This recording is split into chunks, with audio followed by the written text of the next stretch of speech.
Good morning, everyone. I've been getting a lot of new viewers this month, and I would just like to start off by saying to this guy, I'm going to make you real proud today. Now, I'm definitely not the right person to consult on good taste in knives or hairdos or food. Do we still call them hairdos? I know a knife I like when I see it, but sometimes can't explain why I like it, or why you should like it, though. Is it good product photos? The presence of purple? A cohesive design language? Sweet sponsorship money? Or what can I flip this bastard for on the secondary? Who can really say? One thing's for sure, though, when HEADesigns offered to send me his years in development Falcon slipjoint to check out for the channel, I said absolutely. It seems like something has been broken in my knife brain lately, and I only like autos or slip joints. My Lionsteel CK01 has been a reliable knife that I use as an alternative to the larger knives I prefer to carry. A great office knife that allows me to organically bring up the handsome look of bone micarta around the water cooler. Okay, we don't have a water cooler. Let me rephrase that. A great office knife that allows me to bring up bone micarta at the bathroom sink while close talking and making direct eye contact with coworkers. Looks a little more like ivory micarta to me. Now, on the other hand, you have my Hawk Deadlock here, which is not something I can carry most anywhere, but I just love the design of it. And if these two things combined had a baby or whatever, and the dominant genes were more on the side of the Lionsteel, but then it got... Okay, you know what? That metaphor sounded like it was going to a bad place. But whatever happened after some sort of hot knife sex, here you have this slip joint that feels classic, but looks cool in a deadlock sort of way. An old guy knife for the vape crowd, or a modern knife for the pipe crowd.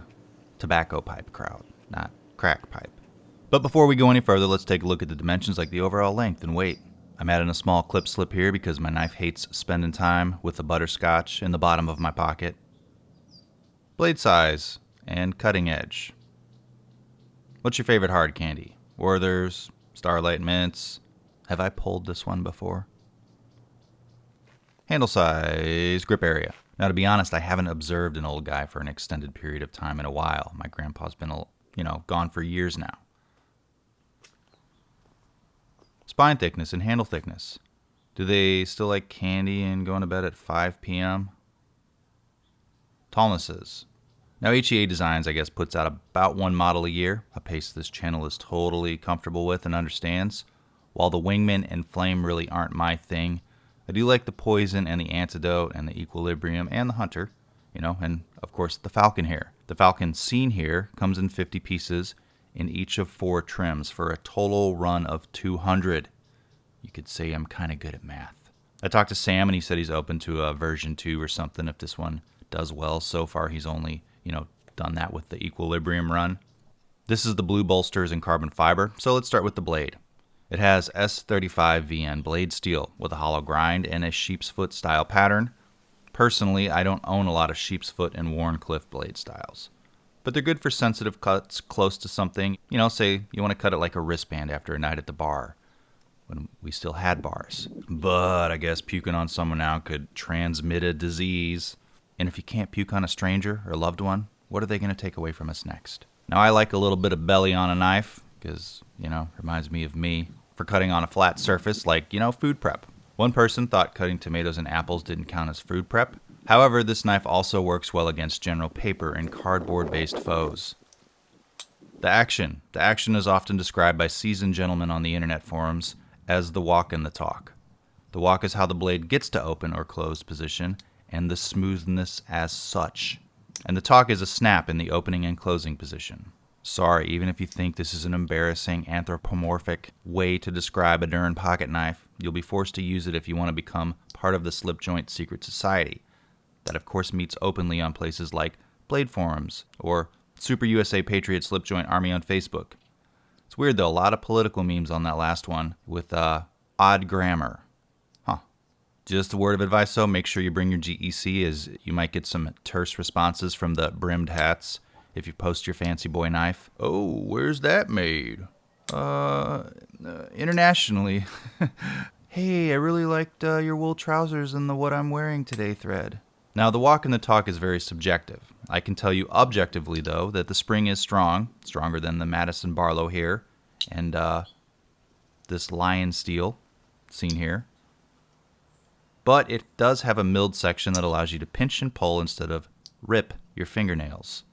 I know, takes the fun out of it. The pull is nowhere near the strength of the recent GEC 23s for a frame of reference or my Boker Slack that try for DNA samples every time. But on a scale, let's say collectorsknives.org or com or gov, the Lionsteel Shuffler has a 6.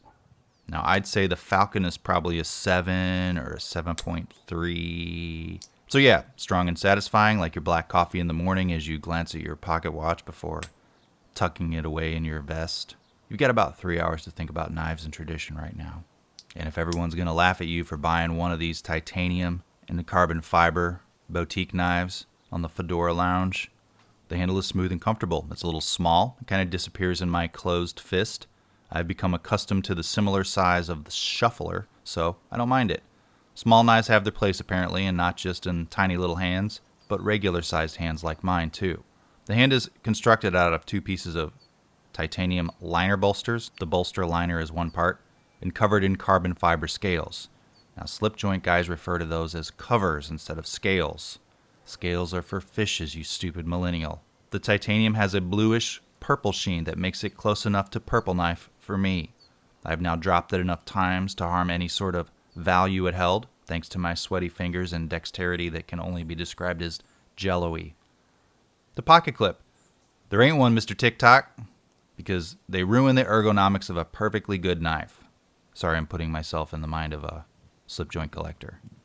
Now, I'm kind of a minimalist pocket bro. You're never going to see the big Hank and pry bar dumps on this channel. I usually only carry my knife in one pocket, my phone in the other, and wallet in the rear pocket.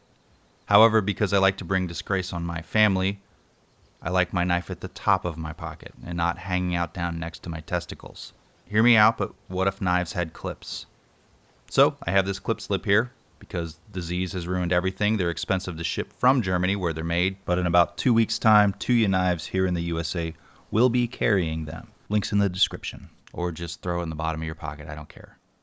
Comparisons. First, the Falcon. Now, I have GECs and I like them, and I know that my wifes like them, but I think that I kind of prefer my Lionsteel CK01 Shuffler, at least to my current selection of larger GECs, which, considering this is the same basic size of the Shuffler, I like it. But the Falcon has a crisp action, unique looks, and an unassuming size. Now, 70% of me likes a knife because of its looks, usually. This one commands about $100 more than the Shuffler, with similar materials, but it's on par in terms of quality and being a good slip joint. Sometimes smaller runs of knives cost more to make. Sam designs the knives and commissions an OEM to make them. In the past, and on some models, it was We Knife that made them. And if you're familiar with Sharp by Design's business model, you know, he does that too with some of his knives. Some of them are made by Rayot. The Shuffler here also is great. The white micarta scales and silver bolsters give it a clean look. The walk and talk is where I like it to be, which is a strong spring just on this side of getting hurt. I feel similar about both of these knives, although I do prefer a knife like the Shuffler, which cuts better on flatter surfaces. Sheep's foot knives, on the other hand, sometimes aren't quite as good at that. And how about a knife I wanted for a long time but was underwhelmed by when I finally got it? Because, Eugene, you were right. Sort of. The Benchmade Proper. I like the looks, and it costs about $120, but boy, does it have a disgustingly mushy spring.